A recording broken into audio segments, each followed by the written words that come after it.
Hello friends, welcome to little bit tech info. दोस्तों, आज की वीडियो में मैं आप लोगों को बताने वाला हूँ कि आप लोग जो है एक 24 वोल्ट के पैनल से जो डिफरेंट वोल्टेज कैसे ले सकते हैं और इसके कैसे कनेक्शन होते हैं सेल के। तो जैसा कि आप लोग देख सकते हैं कि मेरे पास यहाँ पर एक 24 वोल्ट का पैनल है और इस पर जो है अभी आधी रोशनी पड़ रही है क्योंकि ये फ्लोर के अंदर रखा हुआ है। तो इसमें जो है थोड़े वोल्टेज कम जनरेट होंगे, पर आपको पता लग जाएगा कि कौन से पॉइंट से क्या हो रहा है। पर उससे पहले अगर आप मेरे चैनल पे नए हैं तो चैनल को ज़रूर सब्सक्राइब कीजिएगा फ्यूचर में आने वीडियोज़ को देखने के लिए। तो जैसा कि आप देख सकते हैं कि इधर वाला पॉइंट इस पैनल में नेगेटिव का है और इधर जो है सबसे लास्ट वाला पॉइंट पॉजिटिव का है। तो 12 वोल्ट के जो पैनल्स होते हैं 250, 200, 300 वाट के, उसमें आपको 3 पॉइंट ही मिलेंगे। ये 24 का है तो इसलिए इसमें 4 पॉइंट है। तो इन किसी भी पैनल में लास्ट वाले पॉइंट्स पे पूरे वोल्टेज मिलते हैं, सारे सेल कनेक्टेड होते हैं इसलिए दोस्तों। तो यहाँ पर आप लोग देख सकते हैं कि मैंने जो है इसको इस पर रख देता हूँ मैं। अभी जो है आप देखिए 36 वोल्ट के आसपास जो है इस पर वोल्टेज आ रही है। और मैं ये बता दूँ, मैं ये 24 वोल्ट के पैनल्स में जो है 40 वोल्ट 42 वोल्ट के आसपास जो है जनरेट होता है वोल्टेज। और ये ओपन सर्किट वोल्टेज होता है, सर्किट में कनेक्ट करने के बाद जो है ही कम हो जाता है। तो अगर आपके पास MPPT के जो है इन्वर्टर्स वगैरह हैं तो उसमें तो आपके वोल्टेज जो है 35 वोल्ट के आसपास रहते हैं। और अगर आपके पास जो है बिना MPPT का जो कोई सोलर इन्वर्टर है तो उसमें जो है 24 वोल्ट का पैनल 25 वोल्ट के आसपास वोल्टेज देता है। तो यहाँ पर आप देखिए जैसे कि पूरे वोल्टेज जनरेट हो रहे हैं और यहाँ पर जो है हम जो है इसको इस वाले पॉइंट पे लगाते हैं तो आप देख सकते हैं कि अब जो है वोल्टेज कम हो गया है। अब इसमें ऐसा हो रहा है दोस्तों कि इसमें ये 2 पैनल यूज़ नहीं हो रहे हैं, इधर 2 सेल्स की जो लाइन है यूज़ नहीं हो रही है। अभी मैं इनके कनेक्शंस बताऊंगा कैसे किए हुए हैं। इतना जान लीजिए कि ये कनेक्शंस जो है ऐसे हैं, ये पूरा ऐसे नीचे से कनेक्टेड है और फिर वहाँ से सीरीज़ में कनेक्टेड है, ऐसे ऊपर आया है, फिर दोबारा सीरीज़ में यहाँ से कनेक्टेड है, फिर नीचे गया है। ऐसे ये स्नेक जैसा जो है इस पर बना हुआ है। तो यहाँ पर आप देख सकते हैं 24 वोल्ट जनरेट हो रहा है और मैं बाहर लेके जाऊँगा तो ये 28 वोल्ट के आसपास हो जाएगा। और अगर आपको इससे भी कम वोल्टेज चाहिए तो आप इसको यहाँ से यूज कर सकते हैं। तो इस तरीके से आप डिफरेंट वोल्टेज को इस्तेमाल कर सकते हैं।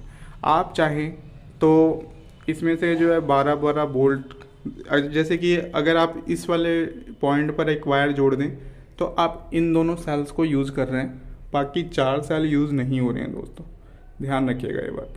4 सेल यूज़ नहीं कर रहे हैं और ना ही आप जो है इसके में कनेक्शंस वगैरह ये करके इनको जो है 12 वोल्ट के जो है बना सकते हैं, क्योंकि ये जो है सीरीज में पहले से कनेक्टेड है नीचे से।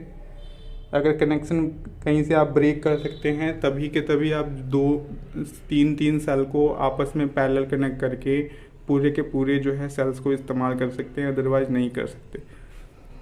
तो यहाँ पर आप देखिए, अगर आपको रिक्वायरमेंट है इतने वोल्ट की तो आप इस वाले पे एक वायर जोड़ दीजिए पॉजिटिव, यहाँ नेगेटिव हो गई, ये पॉजिटिव हो गया।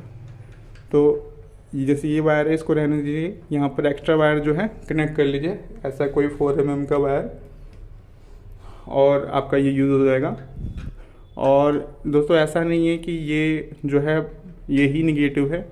अगर आप ये देखें कि ये भी निगेटिव ही पॉइंट है, लेकिन अब आप ये देखें तो इस सेल का जो है निगेटिव पॉइंट है ये, इस पर भी अगर आप लगाएंगे तो इस पर भी लगाएंगे तो देखिए इस पर आपको 12 वोल्ट ही मिल रही है, क्योंकि यहाँ पर भी आपका जो है सिर्फ और सिर्फ 2 सेल यूज़ हो रहे हैं, सिर्फ 2 सेल यूज़ हो रहे हैं। ये बीच वाले 2 सेल यूज़ हो रहे हैं क्योंकि हमने बीच वाले पे कनेक्ट किया है। और अगर आप इस पर रखते हैं तो अब जो है 4 सेल यूज़ हो रहे हैं, 1 2 3 4, बाकी की 2 सेल इधर से यूज़ नहीं हो रही है, 2 लाइन पूरी। तो यहाँ पर आप रखेंगे तो इधर के सेल यूज़ नहीं हो रहे हैं, इधर वाले जो है सेल यूज़ नहीं हो रहे हैं, इधर के 2 सेल यूज़ हो रहे हैं। अगर मैं इसी तरीके से इसको यहाँ लगाऊं तो इस तरीके से आप जो है ये लाइन अब जो है इधर की 2 लाइन जो है सेल यूज़ नहीं हो रहे हैं। तो इस तरीके से कनेक्शन है दोस्तों इसमें। तो आप चाहें तो ये सेल का इस्तेमाल किसी दूसरे एप्लीकेशन को चलाने के लिए यूज़ कर सकते हैं और इनको अलग कर सकते हैं। क्योंकि ये दोनों आपस में कनेक्टेड है तो इसलिए आप ये पॉइंट और ये पॉइंट आपस में जोड़ नहीं सकते, क्योंकि ये दोनों पैनल आपस में शॉर्ट हो जाएंगे। मैं आपको इसका कनेक्शन दिखाता हूँ।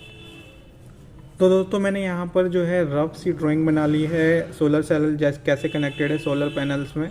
तो यहाँ पे मैंने सिंगल सेल को इस्तेमाल किया है, सारे के सारे सीरीज में कनेक्टेड है। जैसा कि आप देख सकते हैं हमारे पास 4 पॉइंट्स थे हमारे पास 24 वोल्ट के पैनल में, वैसे यहाँ पर हमारे पास 4 पॉइंट्स बन रहे हैं। और आप देख सकते हैं कि हर सेल जो है वो अपने जो है अपोजिट डायरेक्शन में कनेक्टेड है। तो हम सेल के साथ कोई भी मॉडिफिकेशन इसमें नहीं कर सकते हैं, क्योंकि ये सेल जो है परमानेंटली जो है सोलर पैनल पर फिक्स होते हैं। तो हमें जो भी वोल्टेज चाहिए इन 4 पॉइंट से हमें लेना होगा।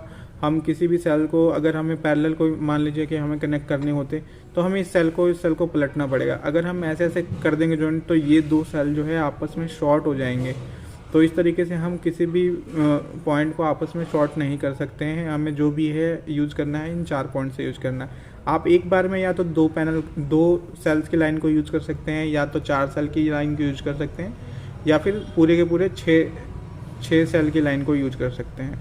तो अब आप दोनों ही कंडीशन में, दोनों तरफ की कंडीशन में देखें, लेफ़्ट टू राइट या राइट टू लेफ़्ट, तो दोनों कंडीशन में सेम है। ये सिंगल यहाँ यूज होता है, फिर अगर आप चारों यूज करें तो ये 4 यूज होंगे, और इधर से भी सेम कंडीशन है। अगर आप बीच वाले पे रखेंगे तो बीच वाला सेल सिर्फ 2 इस्तेमाल होंगे। अगर ये सेल इधर के 2 सेल इधर के 2 सेल यूजलेस होंगे। तो इस तरीके से कनेक्शन होते हैं। तो वहाँ पर जो है आप देखेंगे कि लाइन में जो है और भी जो सेल्स कनेक्टेड है वो पैरेलल में कनेक्टेड हैं, और इस तरीके से ज़्यादा वोल्टेज जो है जनरेट हो पाती है। यहाँ पे मैंने एग्जांपल के लिए सिर्फ यहाँ पर सिंगल सेल का इस्तेमाल किया है। उम्मीद करता हूँ आप लोगों को जो है ये कनेक्शन समझ में आ रहे होंगे।